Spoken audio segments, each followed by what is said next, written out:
Ingredients તમે લીધા છે? ઓબર્જીન્સ એટલે લાંબા કાળા રીંગણા લીધા છે.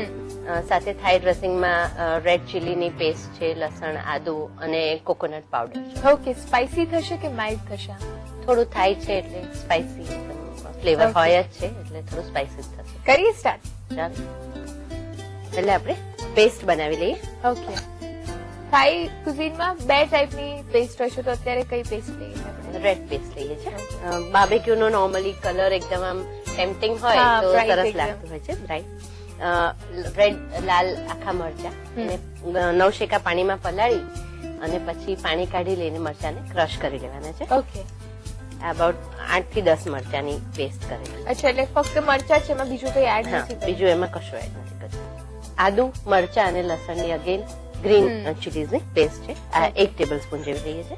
કોકોનટ પાવડર, આની જગ્યાએ તમે ફ્રેશ કોપરું પણ ક્રશ કરી અને એકદમ એનું ક્રીમ થીક વર્ઝન, એકદમ પાતળું નહીં કરી નાખવાનું, એ પણ લઈ શકો. ઓકે, 1 થી 1.5 table spoon coconut powder. Coconut powder અલગ છે અને કોપરાનું છીણે બંને અલગ અલગ વસ્તુ છે, ત્યારે આપણે પાવડર લીધું. હા, પાવડર લઈએ છીએ. આ પાવડર બલ્ક નથી આપતું, ટેસ્ટ જ આપે છે. અચ્છા, જ્યારે તમે સિલોનીસ કોપરું વાપરો તો એ બલ્ક પણ આપે છે અને ક્વોન્ટિટી વધી જાય વસ્તુની. મીઠું સ્વાદ પ્રમાણે. મરી પાવડર, આ પણ અગેન મરી એટલા બધા નથી નાખતા કે તીખું તો ઓલરેડી છે જ, પણ એક એનું ફ્લેવર સરસ આવતી હોય છે. 1/4 ટીસ્પૂન. 1 ટીસ્પૂન લીંબુનો રસ.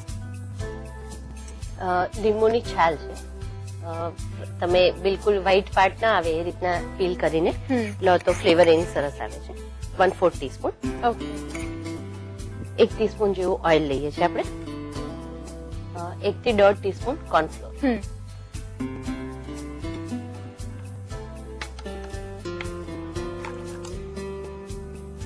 પેસ્ટ રેડી છે. હવે આપણે રીંગણને એને મેરિનેટ કરી લઈએ. ઓબર્જીન્સને ખાસ ગોળ પતિકા કાપી લીધા છે. લાંબા રીંગણ આવે છે એ લીધા છે. હા,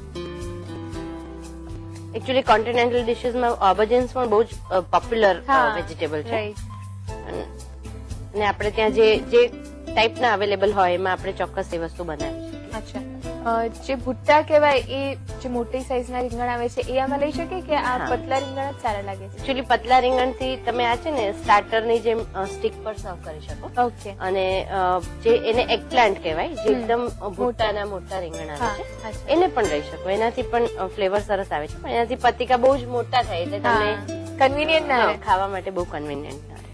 એના પર થોડું પેસ્ટ લગાડી દઈએ. ઓકે,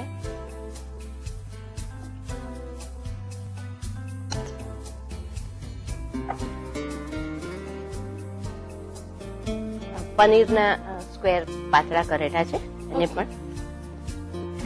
રીંગણ કેટલા લીધા છે અને સાથે પનીર કેટલું છે? પનીર અબાઉટ 50 ગ્રામ જેવું પનીરની પતલી સ્લાઇસ કરીને લીધું છે, અને રીંગણ પણ અબાઉટ 150 ગ્રામ. 3 નંગ હોય મીડિયમ સાઇઝ તો થઈ રહેશે. ઓકે, એકચ્યુઅલી આ બધી પનીરની થોડી પતલી સ્લાઇસ લીધી છે એટલે તૂટી ન જાય એ રીતના, બહુ જ ટોસ કરવું ન પડે એ રીતના બને ને ત્યાં સુધી લેયર્સમાં કરીએ ને તો વધારે સારું. એટલે આપણે લેયર્સમાં અરેન્જ જ કરીએ છીએ, બધું સાથે મિક્સ નથી કરતા? કરીશું ખરા ટોસ, પણ આમ એકદમ જે બહુ જ હલાવીને કરી શકીએ ને એવું નહીં કરવાનું, ભાંગી ન જાય એટલા માટે. કેપ્સિકમ સ્ક્વેર કટ કરેલા છે. કેટલા લઈએ છે કેપ્સિકમ? અડધો નંગ. અને ડુંગળીના પીસીસ કરી લીધા છે. આ પણ અબાઉટ અડધી લઈ શકો તમે, પણ સાઈઝ આપણે આ રીતની જોઈએ છે એટલે તમે 2-3 ડુંગળી સમારીને એમાંથી ઉપરના ટોપ પાર્ટ્સ લઈ શકો. ઓકે, આપણે ત્યાં બાર્બેક્યુમાં કહેવાય ને કે very popular, not in Gujarat પણ ઓલ ઓવર ધી વર્લ્ડ અથવા તો આખા ઇન્ડિયામાં જે ખૂબ પોપ્યુલર છે એ છે પનીર ટિક્કા જે હોય છે. એ મેક્સિમમ બાર્બેક્યુ નું નામ આવે એટલે આપણને સીધા પનીર ટિક્કા જ યાદ આવે. પણ આ વીકમાં આપણે એ રીતનું દર્શકોને શીખવી રહ્યા છે કે એના સિવાય પણ બીજું ઘણું બધું છે જે બાર્બેક્યુમાં આવી શકે છે. ખરી વાત છે. એકચ્યુઅલી પનીર ટિક્કા ને એક મકઈ ને એના ઉપર આપણે રીંગણ, કદાચ ઓળાના રીંગણ સિવાય કંઈક વધારે વિચાર જલ્દી આવે ને, પણ બાર્બેક્યુમાં તો એક આખું મેનુ તમે પ્લાન કરવું હોય તો આખું બાર્બેક્યુ મેનુ પણ પ્લાન કરી શકો. તે આગળ જ કીધું ડેઝર્ટ થયું તો મેઇન કોર્સ, સ્ટાર્ટર, ડેઝર્ટ બધું આવી શકે. આ રીતના એને મૂકી રાખીશું 2 થી 2.5 કલાક અને પછી ટોસ કરીને ઉપયોગ. અચ્છા 2 થી 2.5 કલાક રાખીએ છીએ. તો બહુ સોફ્ટ કે સોગી નહીં થઈ જાય? ના, અંદર સુધી બધા મસાલા ચડી જશે અને ફ્લેવર એકદમ સરસ આવી જશે. ટોસ કરી લઈએ.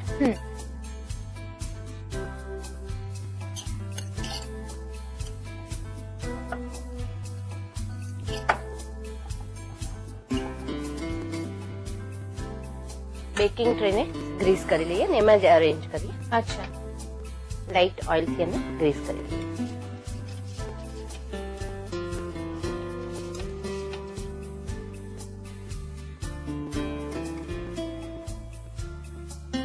હવે આપણે અરેન્જ કરીએ.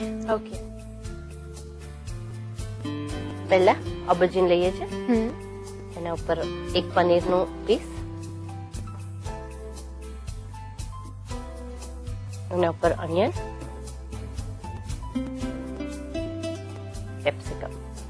કેપ્સિકમ સાથે લુક માટે આપણે યલો કેપ્સિકમ થોડું મૂકીએ છીએ. આ રીતે લેયર કરીને જ મૂકીએ છીએ.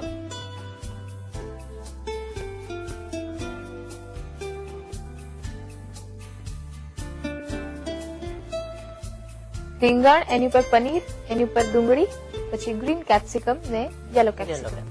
યલો કેપ્સિકમ ને મેરિનેશનમાં નથી એડ કરી. ના, એ આપણે લુક માટે એકદમ નાની સ્લાઇસ જ મૂકીએ છીએ તો બેકિંગમાં એ વસ્તુ વર્કઆઉટ થઈ જશે. અચ્છા. લેયરમાં તમે કદાચ થોડું ઉપર નીચે પણ કરી શકો, લુક માટે કંઈ ચેન્જ કરવું હોય તો એ રીતે. આ રીતે લેયરમાં અત્યારથી જ એને ગોઠવવાનું શું રીઝન? અને ટૂથપીક આપણે ઇન્સર્ટ કરી જ દઈશું. અચ્છા. અને પછી બેક કરશું એટલે જયારે લઈએ ને તો ડાયરેક્ટ જ લઈ શકાય. ઓકે. આખી પ્રોસેસમાં મેરિનેશનની પ્રોસેસ પણ બહુ જ ઇમ્પોર્ટન્ટ છે. ડિશને જે ફ્લેવર ને બધું આવશે એનાથી જ આવશે. હા, એકદમ મેરિનેશન થી એકચ્યુઅલી એકદમ સરસ ફ્લેવર આવી જાય છે. તે થોડું પ્રી પ્લાનિંગ કરીને રાખવું પડે. જો આ જયારે બનાવવાનું હતું જયારે સર્વ કરવાનું એનાથી ઘણા ટાઈમ પહેલા. હા, ઇવન મેરિનેશન હિમારી થોડું વધારે વાર રહે. 2 કલાકનું આપણે ડ્યુરેશન આપીએ છીએ, પણ જો દહીં કે એવું યુઝ નથી કરતા, ખાટું વધારે નથી થઈ જવાનું, તો તમે એને 2-2.5 કલાકના બદલે 5-7 કલાક રાખો તો પણ ફ્લેવર વધારે સરસ આવી જતી હોય. અને જો વધારે ટાઈમ થાય તો મેરિનેશન લાઈક જ્યાં રેડી કર્યું છે એને બહાર જ રાખી દઈએ છે કે ફ્રીજમાં મૂકીએ છીએ? ફ્રીજમાં મૂકી દેવાનું તો પણ ફ્લેવર એની મેળે અંદર ચઢ્યા રાખશે અને વાર પણ નહીં લાગે કુકિંગમાં. હવે આપણે ટૂથપીકમાં જો યલો તમે અંદર મૂકો તો એ રીતના, અધરવાઇઝ ટૂથપીકમાં ઇન્સર્ટ કરીને પણ લઈ શકો. દરેક વસ્તુમાંથી પાસ થાય ટૂથપીક એ રીતના. અચ્છા.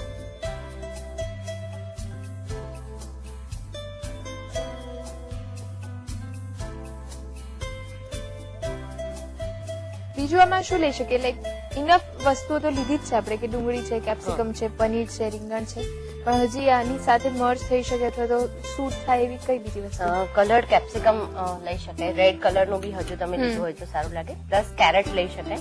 ઓકે. ઇવન મકાઈના થોડા દાણા પણ એડ કરી શકાય. પણ ખાવામાં એ પછી પેલું ડુંગળીનું જે આપણે લીધું છે એના અંદર સ્ટફ કરીને લો તો ખાવામાં એકદમ કન્વિનિયન્ટ પાછું પડવું જોઈએ. અચ્છા. રેડી છે, બેક કરવા મૂકી દઈએ.